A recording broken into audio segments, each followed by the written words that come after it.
Mirror blocks has always been one of my favorite puzzles. I've always had one problem with it. Where's the 4x4 version? Now if I was a normal person, I would just went to my favorite cubing store and purchased my very own 4x4 mirror blocks.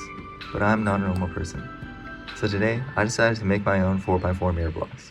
For this mod to work, I would need a 4x4 that I would be able to sacrifice. Luckily for me, I had a few options.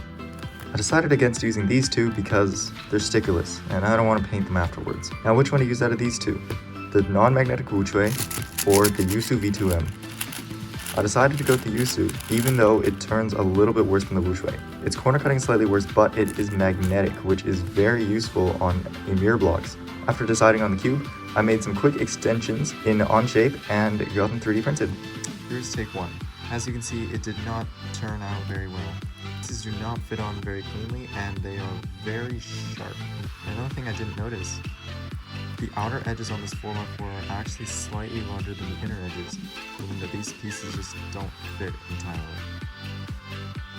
So then came take two. These pieces fit much more cleanly and they were actually the right size.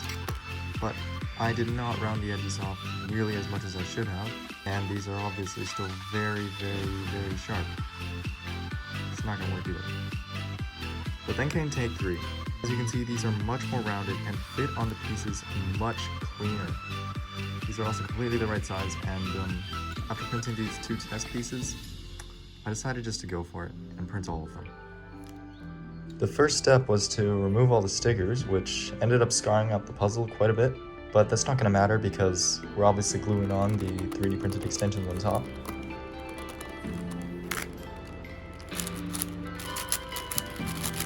Now here's me gluing the extensions.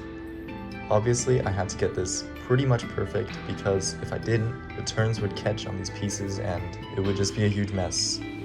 And it's done. The turn's fantastic. But right now, the surfaces of all the pieces are a little bit uneven, so I'll have to find a way to fix that.